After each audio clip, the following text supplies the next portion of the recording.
بسم الله الرحمن الرحيم.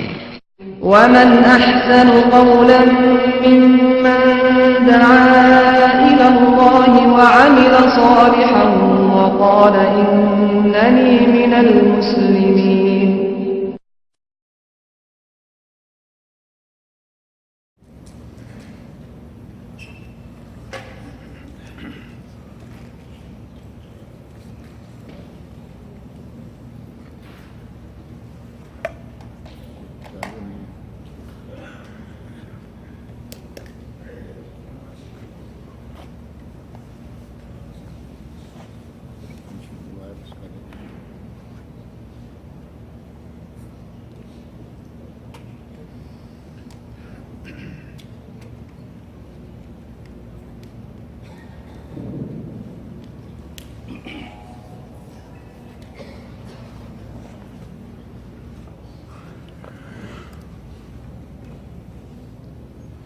إن الحمد لله نحمده ونستعينه ونستغفره ونعوذ بالله من شرور أنفسنا ومن سيئات أعمالنا من يهده الله فلا مضل له ومن يضلل فلا هادي له وأشهد أن لا إله إلا الله وحده لا شريك له وأشهد أن محمدا عبده ورسوله أما بعد فإن خير الحديث كتاب الله وخير الهدي هدي محمد صلى الله عليه وسلم وشر الأمور محدثاتها وكل محدثة بدعة وكل بدعة ضلالة وكل ضلالة في النار.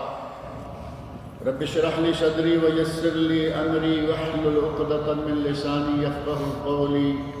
رب أعوذ بك من همزات الشياطين وأعوذ بك رب أن يحضرون. أعوذ بالله السميع العليم من الشيطان الرجيم. شهر رمضان الذي أنزل فيه القرآن هدى للناس وبينات من الهدى والفرقان فمن شهد منكم الشهر فليصم ومن كان مريضا أو على سفر فعدة من أيام أخر يريد الله بكم اليسر ولا يريد بكم العسر ولتكملوا العدة ولتكبروا الله على ما هداكم ولعلكم تشكرون.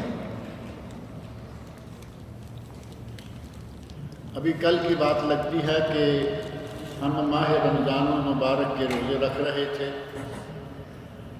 اور پھر عید آئی، رمضان کا مقدس مہینہ گزر گیا، اور اگر ان لمحات کی طرف پلٹ کر دیکھیں تو یوں لگتا ہے کہ جیسے رمضان سے رمضان جڑا ہوا ہے، کوئی اتنا لمبا عرصہ درمیان میں نظر نہیں آتا. جس طرح اتنی تیزی کے ساتھ یہ مہینے گزر رہے ہیں، اسی طرح اتنی ہی تیزی کے ساتھ ہماری عمریں بھی ختم ہو رہی ہیں. ہمیں چاہیے کہ جو اللہ رب العزت نے تھوڑا سا موقع دیا ہے اس سے فائدہ اٹھا لیں. آپ اندازہ کریں کہ پچھلے سال کتنے ایسے لوگ تھے جو ہمارے مابین موجود تھے. انہوں نے رمضان المبارک کے روزے رکھے، قرآن کریم کی تلاوتیں کی، اللہ کی راہ میں صدقات و خیرات ادا کیے. عید کے دن وہ اپنے رشتہ داروں کے ساتھ، بہو بیٹیوں، بھائی بہنوں، والدین، بیوی بچوں کے ساتھ موجود تھے، اور آج وہ دنیا میں ہی نہیں. آج ہم ہیں، کون جانتا ہے کہ کل ہم میں سے کون نہیں ہوگا. یہ زندگی پلک جھپکنے میں ختم ہو جاتی ہے. اگر کسی کو اللہ رب العزت نے تھوڑا سا موقع دیا ہوا ہے تو اسے چاہیے کہ وہ اس سے فائدہ اٹھا لے. اللہ رب العزت کا وہ مقدس مہینہ، مسلمانوں کے لیے نیکیاں جمع کرنے کا بہترین سیزن، ماہ غفران، ماہ قرآن، اب ہمارے بالکل قریب آ گیا ہے. کتنے دن باقی ہیں؟ تیسرے دن انشاءاللہ رمضان ہوگا. ہفتہ اتوار، پیر کو پہلا روزہ، اور اگر بڑا اور آگے گیا تو کہاں تک جائے گا؟ منگل تک. رمضان بالکل دروازے پر ہے. ہمیں چاہیے کہ رمضان کی آمد پر اس کے لیے تیاری کریں، اور اب تو تیاری کا وقت بھی بہت تھوڑا ہے۔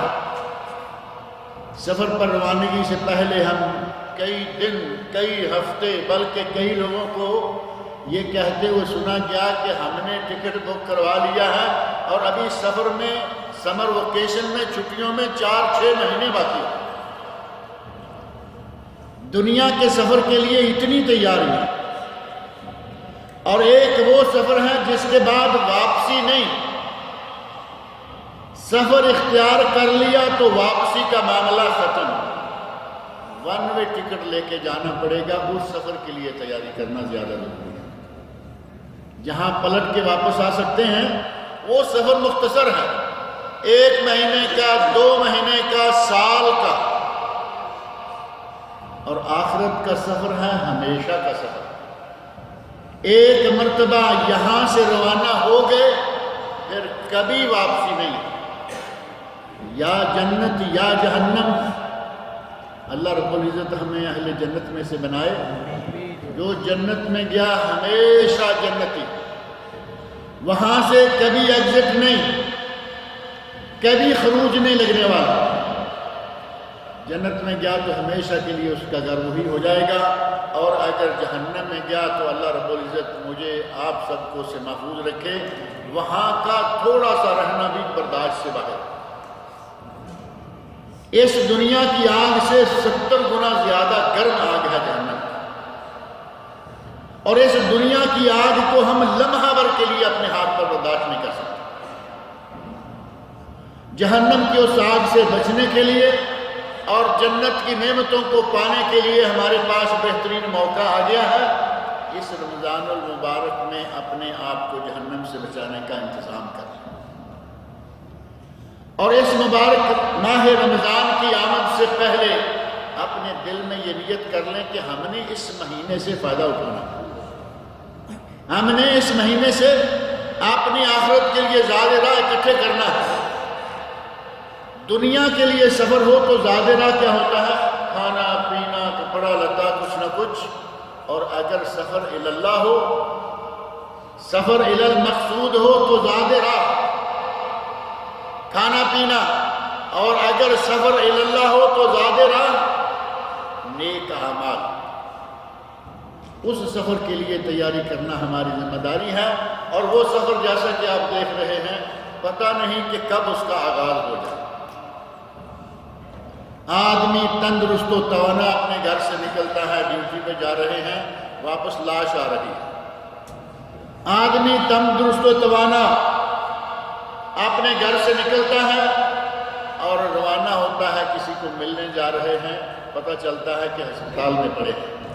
کوئی معلوم نہیں کہ کب یہ چلتی ہوئی گاڑی رک جائے، چلتی چلتی گاڑی کب یہ کسی حادثے کا شکار ہو جائے، کوئی نہیں جانتا۔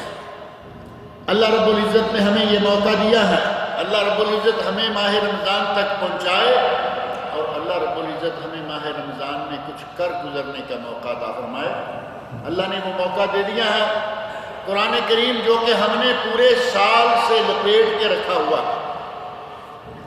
آپ کبھی سروے کر کے دیکھ لیں، پوچھ لیں اپنے بھائیوں سے کہ قرآن کریم کو کھولے کتنا عرصہ ہوا ہے، آپ کو ایسے بھائی ملیں گے کہیں گے کہ پچھلے رمضان میں پڑھا تھا۔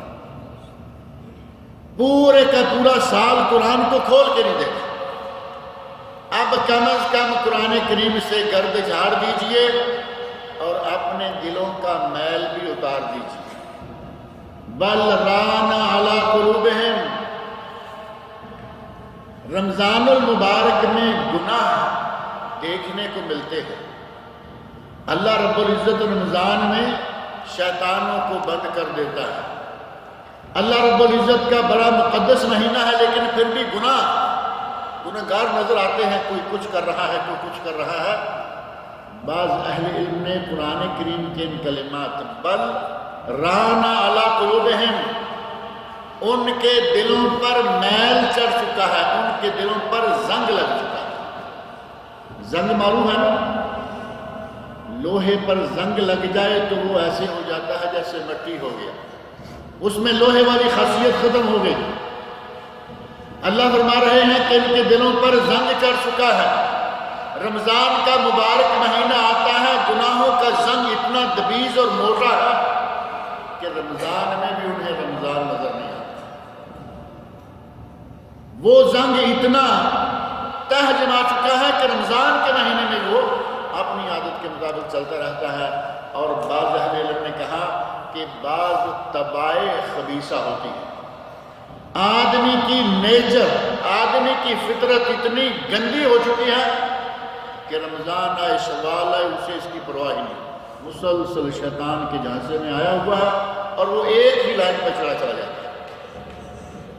طبائع خبیثہ کے نتیجہ میں گناہ، دلوں پر چڑھے ہوئے زنگ کے نتیجہ میں گناہ، اور شیاطین الانس کے اکسانے پر گناہ۔ ایک شیطان تو ہے نا ابلیس، ابلیس کی اولاد، جنوں میں سے شیطان، اور ایک ہے انسانوں میں سے شیطان۔ انسانوں میں سے شیطان ہے یا نہیں؟ قرآن کریم میں اللہ رب العزت ذکر کرے من الجنت، آخری آیت، آخری سورت، قل اعوذ برب الناس ملک الناس الہ الناس من شر الوسواس الخناس الذي يوسوس في صدور الناس من الجنت والناس۔ وہ شیاطین جو انسانوں میں سے ہیں یا جنوں میں سے۔ اللہ رب العزت نے فرمایا، نبی اکرم صلی اللہ علیہ وسلم فرماتے ہیں اذا دخل رمضان فتحت ابواب الجنہ۔ صحیح بخاری مسلم کی حدیث میں سے جب رمضان داخل ہوتا ہے تو اللہ جنت کے دروازے کھول دیتا ہے۔ کتنا بڑا انعام ہے، وہ مہینہ آ رہا ہے جس مہینے میں جنت کے دروازے کھل جائیں گے۔ بعض روایات میں ہے فتحت ابواب الرحمہ، رمضان کے مہینہ میں اللہ رحمتوں کے دروازے کھول دیتا ہے۔ اور ایک تیسری روایت میں ہے اذا دخل رمضان فتحت ابواب السماء، جب رمضان داخل ہوتا ہے تو آسمان کے دروازے کھل جاتے ہیں۔ اور آسمان کے دروازوں کے کھلنے کا معنی یہ کہ اللہ رب العزت اپنے بندوں پر رحمت فرمانا شروع کر دیتا ہے۔ نبی اکرم صلی اللہ علیہ وسلم کا ارشاد ہے کہ جب آدمی مرتا ہے، اس کی روح نکالی جاتی ہے تو فرشتے آسمان کی طرف لے کے جاتے ہیں اور پہلے دروازے سے اسے اگر برا ہے تو دھتکار دیا جاتا ہے۔ پھر برے آدمی کی روح کہاں جاتی ہے؟ فی سجین، جو سب زمینوں کے نیچے گہرا گڑا ہے، برے آدمیوں کی روحیں وہاں قید کر دی جاتی ہیں، اور نیک لوگوں کی روحیں علیین، 7 آسمانوں کے اوپر اللہ رب العزت عزت کے ساتھ ان کو منزلت کے ساتھ رکھتا ہے۔ رمضان کا مہینہ داخل ہوتا ہے، آسمان کے دروازے کھل جاتے ہیں، رحمت کے دروازے کھل جاتے ہیں، جنت کے دروازے کھل جاتے ہیں۔ اور فرمایا وَغُلِّقَتْ أَبْوَابُ النَّارِ، رمضان کے مہینہ میں جہنم کے دروازے بند کر دیے جاتے ہیں۔ اللہ رب العزت کا یہ بھی کتنا بڑا انعام ہے، آسمان کے دروازے کھول دیے، جنت و رحمت کے دروازے کھول دیے اور جہنم کے دروازے بند کر دیے۔ اللہ نہیں چاہتا کہ اس کے بندے جہنم میں جائیں، لیکن بندے زبردستی باوجود اس کے کہ سارے راستے دکھائے گئے، یہ راستہ جنت میں لے جانے والا، یہ راستہ جہنم میں لے جانے والا، اب اس کے باوجود اگر کوئی جہنم والا راستہ اختیار کرتا ہے تو کسی کا کیا قصور؟ اللہ رب العزت رمضان المبارک میں جہنم کے دروازے ہی بند کر دیتا ہے۔ اور تیسرا کلمہ اس حدیث میں ہے وَصُفِّدَتْ مَرَدَتُ الشَّيَاطِينَ، رمضان کے مہینے میں جو بڑے بڑے شیاطین ہیں ان کو اللہ رب العزت زنجیروں میں بند کر دیتا ہے۔ مَرَدَتُ الشَّيَاطِينَ، اس حدیث کے الفاظ سے پتہ چلتا ہے کہ مارد کہتے ہیں بڑے بڑے جن۔ کچھ جن ہیں جن کو آپ معوذتین پڑھیں، قل اعوذ برب الفلق، قل اعوذ برب الناس پڑھیں، وہ بھاگ جاتے ہیں، آیت الکرسی پڑھیں بھاگ گئے۔ اور کچھ شیاطین ہیں ان کے لیے معوذتین آیت الکرسی کے ساتھ اور قرآن کریم کی آیات پڑھنی پڑے گی اور بڑی مشکل سے وہ جن نکلتا ہے۔ ان کو کہا جاتا ہے مارد۔ مارد اور مارد ایسے جن ہیں، بعض واقعات ملتے ہیں۔ یہاں سعودی عرب کے ایک جن اور جادو نکالنے والے عالم ہیں، انہوں نے اپنی ایک تقریر میں کہا ہمیں پتہ چلا کہ فلاں میں جن ہے، ہم نے پڑھنا شروع کیا، جن نے بولنا شروع کر دیا، کہا شیخ میں اس سے نہیں نکلوں گا۔ شیخ نے پڑھنا شروع کیا اور جن نے بولنا شروع کر دیا، کہا میں اس سے نہیں نکلوں گا۔ شیخ نے کہا کہ ہم نکالنے آئے ہیں، تم نکلو گے۔ اللہ کی ذات پر، اللہ کی کتاب پر بھروسہ ہے، فرمایا ہم نکالنے آئے ہیں، تم نکلو گے۔ پڑھتے رہے، بالآخر جن نے کہا کہ میں نکلتا ہوں لیکن ایک شرط پر۔ کہا کیا شرط ہے؟ جن کہتا ہے کہ میں اس سے نکلتا ہوں اور تیرے اندر داخل ہو جاتا ہوں، اس سے میں اس شرط پر نکلوں گا کہ اس سے نکل کر تیرے اندر آ جاؤں۔ شیخ نے کہا کہ مجھے منظور ہے، آ جاؤ، لیکن اس کی جان چھوڑ دو۔ ایک لمحے کے بعد کہنے لگا کہ شیخ میں اس سے تو نکل جاتا ہوں، لیکن تیرے اندر آج جنوں کا بادشاہ بھی داخل نہیں ہو سکتا، کیونکہ تو نے اپنے لیے وہ ماحول بنا رکھا ہے، قرآن کریم کی اتنی تلاوت کر رکھی ہے، صبح شام کے اذکار، تمام اذکار کو اس حد تک تم نے پڑھ رکھا ہے کہ تیرے گرد ایک بہت بڑا قلعہ ہے، اس میں آج کوئی نہیں رہتا۔ مارد، نبی اکرم صلی اللہ علیہ وسلم فرماتے ہیں کہ رمضان میں اللہ جتنے مارد ہیں، جتنے بڑے بڑے شیطان ہیں، ان کو بند کر دیتا ہے۔ تو اس کا معنی یہ ہوا کہ چھوٹے چھوٹے شیطان کام کرتے رہتے ہیں۔ انسانوں میں سے شیطان کام کر رہے ہیں، بڑے جن بند ہیں، چھوٹے جن ان کے چیلے کام کر رہے ہیں۔ انسان کی غلط فطرت برائی کر کر کے اتنا غلط ہو چکا ہے کہ وہ رمضان غیر رمضان کی تمیز نہیں کر سکتا، یہ فطرت کام کر رہی ہے، اور دلوں پر جو گناہوں کے نتیجہ میں زنگ چڑھ چکا ہوتا ہے، وہ زنگ انسان کو رمضان کی مقدس گھڑیوں کا احساس ہی نہیں ہونے دیتا۔ آج ہمیں ضرورت ہے کہ اپنے دلوں سے زنگ کو اتاریں، اپنے دلوں سے میل کو دور کریں، اور اگر دلوں سے میل کو دور کر لیا، جس نے اپنے نفس کو پاک کر لیا، قد افلح من زکاہا، جس نے اپنے دل کو پاک کر لیا، جس نے اپنے میل کچیل کو دل سے اتار لیا، قد افلح، وہ کامیاب ہو گیا، وہ فلاح پا گیا۔ وقد خاب من دساہا، جس نے اپنے آپ کو، اپنے نفس کو، اپنی روح کو گندگیوں میں بھر لیا، لتھیڑ لیا، خواب وہ خائب و خاسر ہے، ناکام و نامراد ہے۔ بہترین موقع اللہ نے ہمارے سامنے لایا ہے کہ ہم اپنے دلوں کے میل کو دور کریں، قرآن کریم کی تلاوت سے، ذکر الہی سے، اذکار سے اور صدقات و خیرات سے۔ سارا سال بھی ہمارے مسلمان یقیناً صدقہ و خیرات کرتے رہتے ہیں، لیکن رمضان کے مہینہ میں خاص طور پر جتنا ہو سکے زیادہ سے زیادہ اللہ کی راہ میں دیں۔ نبی اکرم صلی اللہ علیہ وسلم کے بارے میں معروف ہے کہ آپ سارا سال صدقہ و خیرات بہت زیادہ کرتے، لیکن رمضان کے مہینے میں آپ کے ہاتھوں سے صدقہ ایسے جاتا جیسے تیز ہوائیں اپنے ساتھ کچھ لے کے جا رہی ہوتی۔ ریح المرسلہ، تیز ہوا سے بھی زیادہ آپ کے ہاتھ صدقہ کرتے رمضان کے مہینے میں۔ وہ مہینہ صدقات کا ہمارے سامنے ہے۔ نمازوں کا مہینہ، 5 نمازیں ہم پورا سال پڑھتے رہتے ہیں، اور رمضان المبارک میں ایک چھٹی نماز بھی آ جاتی ہے، اور وہ ہے نماز تراویح۔ نماز تراویح کی ادائیگی ہمیں یہ توجہ دلاتی ہے کہ ہمیں صرف سارا سال فرض نمازوں پہ نہیں رہنا چاہیے، بلکہ نوافل بھی ادا کرنے چاہیے۔ یہاں میں نے پہلے بھی ایک مرتبہ ذکر کیا تھا، ہمارے بھائی پاکستان انڈیا سے تعلق رکھنے والے، وہ کہتے ہیں کہ سعودی لوگ مسجد میں آتے ہیں، فرض پڑھتے ہیں، جاتے ہیں، آہستہ آہستہ ہمارے لوگوں نے بھی وہ عادت بنانا شروع کر دی، آئے فرض پڑھے اور گئے۔ حالانکہ نبی اکرم صلی اللہ علیہ وسلم ارشاد فرماتے ہیں کہ قیامت کے دن جب حساب و کتاب شروع ہوگا، سب سے پہلے جس چیز کا حساب ہوگا وہ نماز ہے۔ حقوق میں سے، حقوق العباد میں سے سب سے پہلے جو حساب و کتاب ہوگا وہ ہوگا خون کا۔ قتل کا، کسی نے اگر کسی کا خون کیا ہے، اور حقوق اللہ میں سے سب سے پہلے نماز کا۔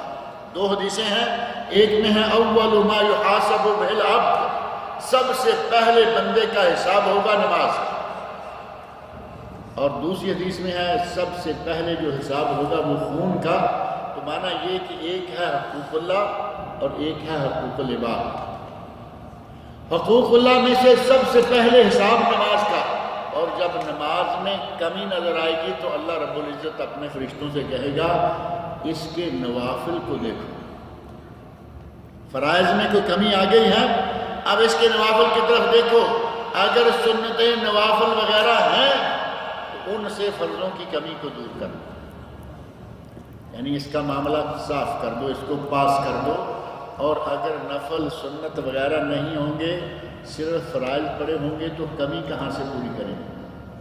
یا پھر ہمیں یقین آ گیا ہے کہ ہم جو فرض پڑھتے ہیں وہ کوئی کمی نہیں چھوڑتے، ایسا تو کسی کو یقین ہو نہیں سکتا، نہیں معلوم کہ ہماری نمازیں قبول بھی ہیں یا نہیں، اللہ کے ہاتھ میں۔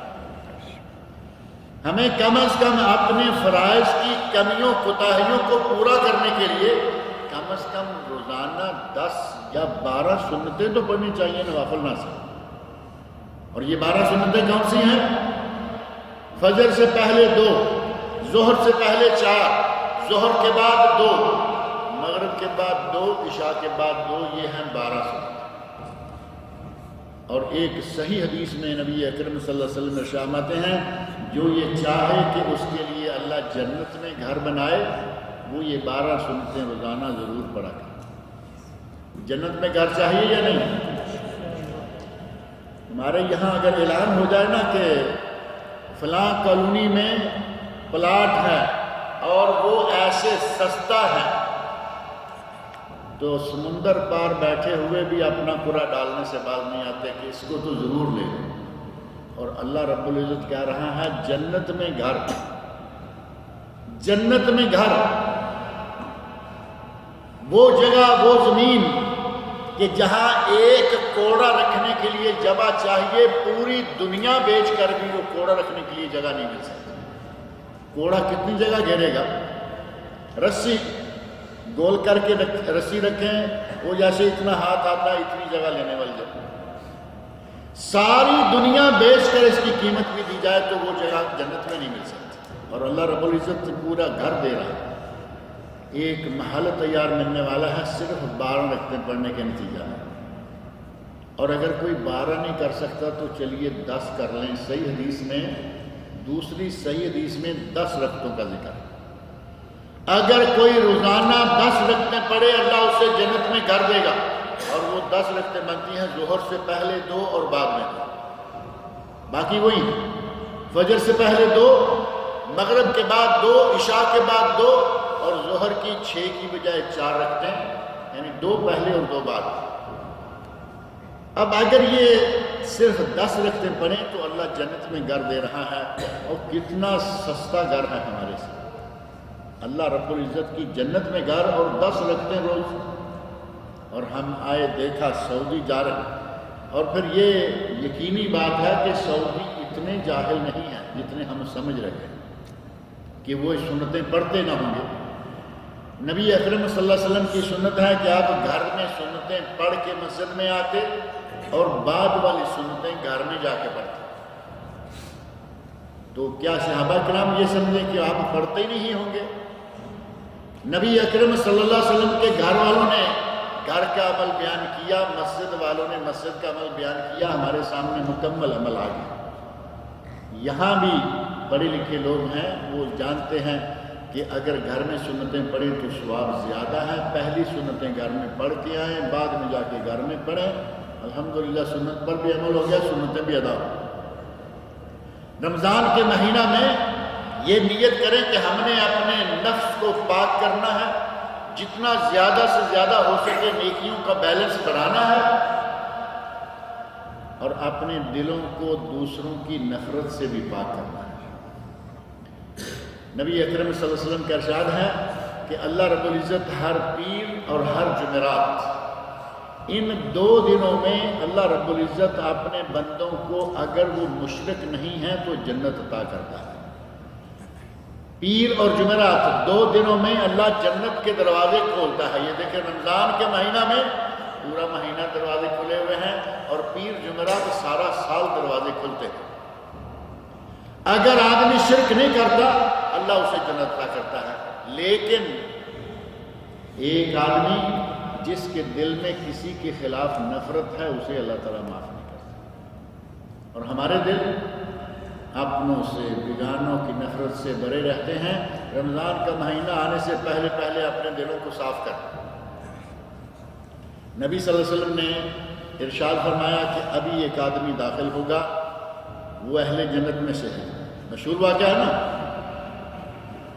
ابھی ایک آدمی مسجد میں داخل ہوگا وہ اہل جنت میں سے. آدمی سیدھا سادہ مسجد میں داخل ہوا، سب نے دیکھا. دوسرے دن آپ نے ارشاد فرمایا کہ ابھی ایک آدمی مسجد میں داخل ہوگا اور وہ اہل جنت میں سے ہے. دیکھا کہ وہی آدمی جو کل آیا ہے یہ بھی وہی ہے. تیسرے دن پھر نبی صلی اللہ علیہ وسلم نے فرمایا کہ ابھی جو آدمی جنت میں مسجد میں داخل ہوگا وہ اہل جنت میں سے. دیکھا کہ پھر وہی آدمی. کتنا عظیم انسان ہوگا وہ. 3 دن مسلسل نبی صلی اللہ علیہ وسلم بشارت دے رہے ہیں کہ یہ جنتی آدمی ہے.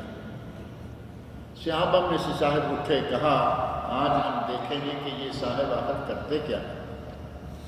3 دن مسلسل نبی صلی اللہ علیہ وسلم نے انہیں جنت کی بشارت دی ہے، ان کا عمل تو دیکھیں کہ یہ کیا کرتے ہیں. 3 دن جا کے ان کے گھر میں رہے، بہانہ بنایا، گھر میں رہے. بلاخر تیسرے دن نکلتے ہوئے کہتے ہیں کہ چچا مجھے کوئی عذر بہانہ نہیں تھا، میں نے نبی صلی اللہ علیہ وسلم کی زبان مبارک سے آپ کے بارے میں 3 دن مسلسل سنا کہ تم جنتی ہو، اور میں یہ دیکھنا چاہتا تھا کہ تم کرتے کیا ہو. میں نے دیکھا ہے کہ عام لوگوں کی طرح تم بھی نماز پڑھتے ہو، عام لوگوں کی طرح تم بھی سو جاتے ہو، کوئی نئی چیز مجھے نظر نہیں آئی، بتاؤ تو صحیح تم کیا کرتے ہو. تو صحابی کہتے ہیں کہ میں برخوردار کچھ بھی نہیں کرتا، ایک کام کرتا ہوں کہ سونے سے پہلے میں اپنے دل کو صاف کر کے سوتا ہوں، کسی کے خلاف میرے دل میں نفرت کا ذرہ برابر نہیں. کتنی محنت لگی اس کام پر، کچھ خرچ آیا، کچھ وقت لگا، بالکل فری آف کاسٹ عمل، کوئی خرچ نہیں آ رہا. صرف اپنے دل کو نفرت سے خالی کر دیں، دل کو نفرت سے پاک کر دیں.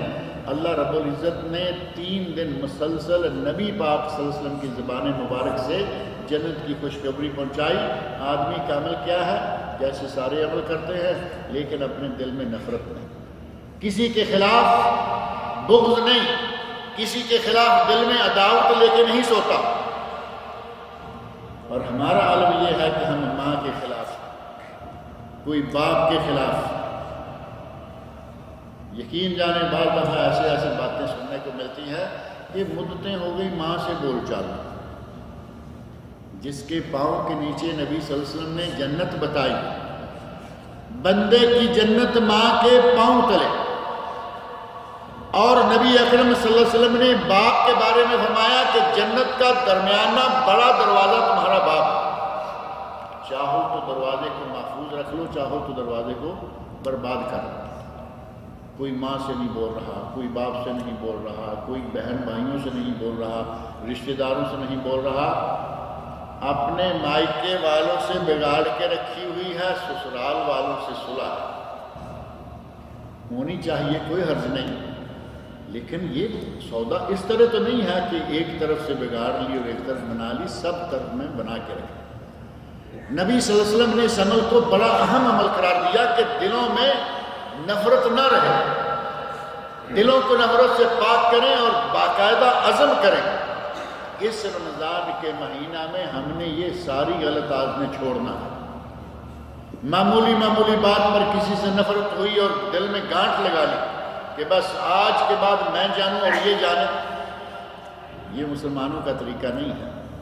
غصہ آیا، معاملہ آئی گئی ہو گئی. نبی صلی اللہ علیہ وسلم نے کتنے دن غصہ رکھنے کی اجازت دی؟ 3 دن. 3 دن مسلمان سے ناراض رہ سکتا ہے، اور ہم تو 30 سال نہیں بات کرتے. ہمارا تو عالم ہی عجیب ہو گیا. نبی صلی اللہ علیہ وسلم نے فرمایا کہ 3 دن سے زیادہ کسی کا آپس میں بول چال ترک کرنا منع ہے، حرام ہے، ناجائز۔ اور ان دونوں میں سے بہتر وہ شخص ہے جو پہلے سلام کا آغاز کرے۔ اور ہم انتظار کرتے رہتے ہیں، لوگ میں جا کے سلام کروں گا، وہ آ کے مجھے سلام کرے۔ اگر صلح کرنی ہی ہے تو وہ آ کے مجھے سلام کرے۔ نبی اکرم صلی اللہ علیہ وسلم نے یہ وہ نہیں فرمایا۔ ان دونوں میں سے بہتر کون ہے؟ الذی یبدأ بالسلام، جو دونوں میں سے پہلے سلام کا آغاز کرے گا وہ افضل۔ دلوں میں ارادہ کریں کہ اس سال رمضان کے شروع ہوتے ہی ہم سب نفرتوں کو ختم کر دیں گے۔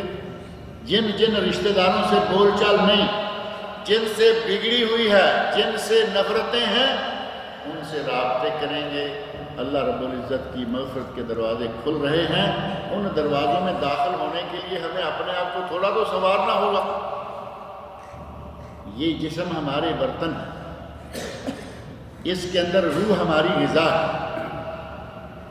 ایک مثال خطبہ میں آپ نے سنی ہوگی کہ مہمان آ جائے تو اس کو کھانا دینے کے لیے ہم اچھے سے اچھا برتن استعمال کرتے ہیں، اور کیا عالم ہوگا کہ بندہ اللہ کے حضور جائے اور برتن ایسا لے کے جائے، عمل چاہے اچھا ہی ہوگا لیکن برتن اچھا نہ ہو، دل میل سے بھرا ہوا ہے۔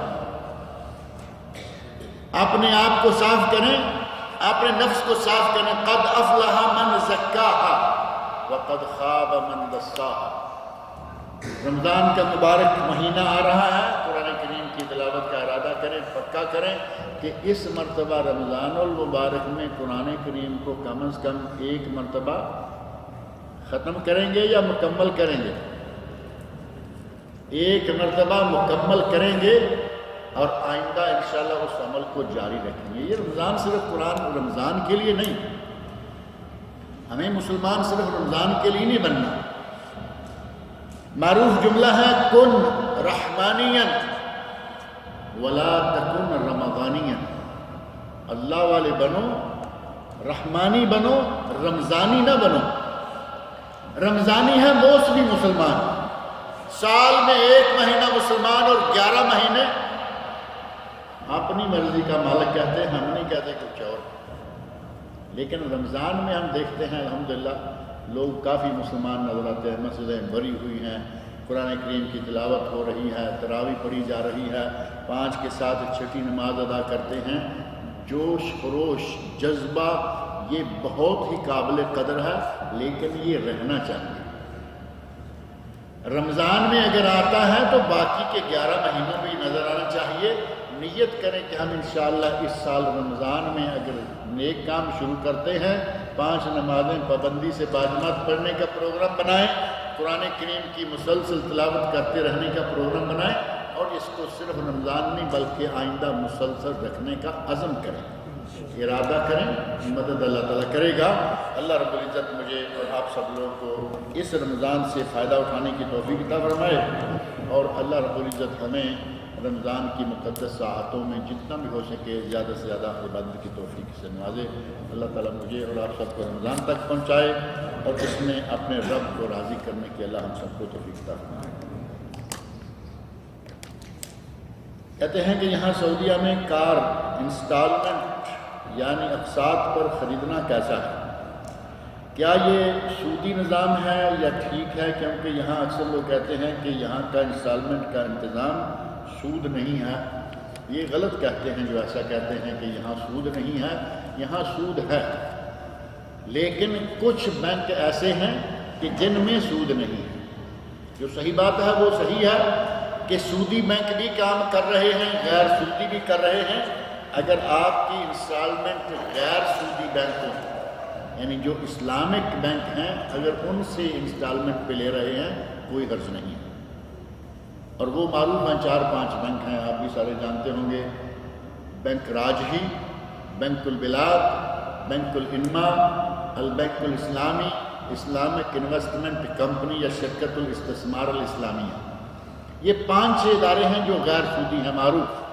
ان میں بھی فالٹس ہیں، کچھ غلطیاں کوتاہیاں کبھی کبھی کوئی نہ کوئی بتاتا ہے، اور غلطیوں سے پاک اللہ کی ذات ہے، وہ کوشش کر رہے ہیں کہ کوئی غلطی نہ رہے اس طرح کی۔ خالص 100% اسلامی یہ بینک ہو جائیں، اللہ کرے کہ سارے بینک اسلامی ہو جائیں، آمین ذرا زور سے آتے کیا خطرہ ہے؟ اللہ کرے سارے بینک اسلامی ہو جائیں، ہمیں یہ مشکل ہی ختم ہو جائے کہ اس میں جائیں یا اس میں جائیں، جس میں جائیں کھولیں، لیکن ابھی تک ایسا نہیں ہے۔ سودی بینک بھی کام کر رہے ہیں اور بہت سارے ایسے بینک ہیں جو غلط پروپیگنڈا کرتے ہیں اور کہتے ہیں نہیں ہمارا یہ کام ہمارا غیر سودی ہے۔ بینک یہودی کا ہو، بینک ہم نام لینے کی ضرورت نہیں ہے، بینک سارا پورا سسٹم سودی ہے، اور آپ کی کمپنی میں آ کے کہے گا کہ نہیں ہم آپ کو قرضہ دیتے ہیں بلا سود، کیا یہ ممکن ہے؟ پورا پروسیجر سودی، اور قرضہ دینے کے لیے تاکہ پاس جائیں کہیں گے ہم سود نہیں لیتے، پوچھے کہ جو اس کے اوپر پیسے طلب کر رہے ہو وہ کیا ہے، تو کہیں گے کہ نہیں یہ صرف پیپر ورک کے لیے۔ عام طور پر سود کی قسط جو ہے وہ کتنی ہوتی ہے؟ 12%، 14%، کم و بیش، اور آپ کو جا کے کہیں گے نہیں ہم تو صرف 5%، 4% پیپر ورک کا لیں گے۔ معلوم ہے کہ یہ لوگ ہمارے پاس نہیں پھنس رہے، 12-15 یہ سود دینے کو تیار نہیں، قرضہ لینے کو تیار نہیں، شیطان اپنی جگہ کام کر رہا ہے، انہیں کہتا ہے کہ اس راستے جاؤ گے کچھ نہ کچھ ہو جائے گا۔ جو کچھ نہیں دیتا 5% دے گا، کچھ فائدہ ہوا نا۔ یہ بنیے کا بزنس آپ نے سنا ہوگا کہ تھوڑا پرافٹ لیکن رات کو شام تک مجموعی طور پر مسلمانوں سے زیادہ پرافٹ۔ مسلمان بیٹھا ہوا ہے دکان کھول کے، اس نے ایک چیز پر پرافٹ لینا ہے تو اتنا لینا ہے شام تک بکے یا نہ بچے لیکن پرافٹ وہی رکھے گا۔ ہندو کے بارے میں معروف ہے، بنیا کے بارے میں کہ وہ تھوڑا پرافٹ رکھے گا، چیزیں بکتی جا رہی ہیں، شام تک پرافٹ کا ڈھیر لگ جائے گا۔ قطرہ قطرہ میں عشوت دریا۔ تو آج ایسے لوگ سننے میں آ رہا ہے کہ کمپنیوں میں باقاعدہ جا رہے ہیں جہاں ان کو معلوم ہے کہ 1000-2000 آدمی ہیں، جا کے اعلان کر دیا بھائی ہم بلا سود قرضہ دے رہے ہیں، 50,000 جس کا جی چاہے لے لے، 1 لاکھ جس کا جی چاہے لے لے، ہم کوئی چیز نہیں لیتے، سود نہیں لیتے۔ جب یہ سود نہیں لیتے کہتے ہیں تو خوش ہوتے، مسلمان چاہتا ہے کہ بغیر سود کے تو قرضہ مل جائے۔ پتہ چلتا ہے کہ ہم 5% صرف پیپر ورک کے لیتے ہیں، یہ بھی سود ہے۔ 5% سیدھا پیپر ورک کیا کریں گے؟ سود سے اپنے آپ کو مکمل طور پر بچائیں، اور جو غیر سودی بینک ہیں ان کے ساتھ رابطہ رکھیں، اور ان سے اگر انسٹالمنٹ پہ کچھ چیز لیتے ہیں تو انشاءاللہ کوئی حرج نہیں۔ اور یہ بھی ضروری نہیں ہے کہ آپ سیدھا کسی بینک سے ہی رابطہ کریں، بہت ساری کمپنیاں ایسی ہیں وہ ڈائریکٹ قسطوں پر چیزیں دے رہی ہیں، بینک کو انوالو کیے بغیر۔ آپ کو ماہانہ قسط بھی بینک میں نہیں دینی، بلکہ کمپنی کے اپنے کیشیئر کو جا کے جمع کرانی ہے۔ اب اس میں 2-4 شرطیں معروف ہیں کہ سودی بینک انوالو نہ ہو، قسطوں کی تعداد معلوم ہو، قسطوں کی قیمت معلوم ہو، اور کوئی پینلٹی نہ ہو۔ اگر قسط لیٹ ہو گئی ہے، 1 مہینہ نہیں دے سکے تو اگلے مہینے کہا نہیں اس مہینے اب 1200 نہیں، اب آپ کو 1500 دینی ہوگی کیونکہ پچھلے مہینے تم نے دی نہیں تھی، تو یہ تو وہی سودی ذہنیت ہے۔ اگر یہ 4 چیزیں کہیں مکمل ہو جاتی ہیں تو آپ انسٹالمنٹ پہ لے سکتے ہیں، انشاءاللہ تعالیٰ اس میں کوئی حرج نہیں، اگرچہ ہمارے پاک ہند کے اکثر علماء اس کے بھی خلاف ہیں۔ وہ کہتے ہیں کہ قیمت ایک، کیش لو تب بھی، ادھار لو تب بھی، اگر قیمت ایک ہے تو جائز ہے ورنہ نہیں۔ لیکن سعودی دارالفتہ کی طرف سے ایسا فتویٰ موجود ہے کہ وہ آپ کو جو 2-4 سال کی مہلت دیتے ہیں، اب اگر 36 قسطیں ہو جائیں تو کتنے سال ہو گئے؟ 3 سال، اور اگر 48 قسطیں ہو جائیں تو 4 سال۔ اب 4 سال اگر آپ کو پیسے دینے کی مہلت دی گئی ہے کہ تھوڑے تھوڑے کر کے دیتے رہنا، اور انہوں نے آپ کو کیش نہیں دیا، کیش دے کے یہی رنگ اختیار کریں تو یہ ہے کل قرض جر منفع فہو ربا، جو قرض منفع لائے نہ منافع لائے وہ سود ہے۔ یہاں تو قرض ہے نہیں، انہوں نے گاڑی دی ہے، ایک چیز دی ہے، اور اس چیز کی قیمت پر مہلت دی ہے اور اس مہلت کا معاوضہ لیا ہے۔ اس بنیاد پر یہاں یہ فتویٰ دیا گیا کہ یہ جائز ہے، لیکن اگر یہ 4 شرطیں پوری ہو جائیں۔ اللہ رب العزت مجھے اور آپ سب لوگوں کو حلال کمانے، حلال کھانے اور حلال کاروبار کرنے کی توفیق عطا فرمائے۔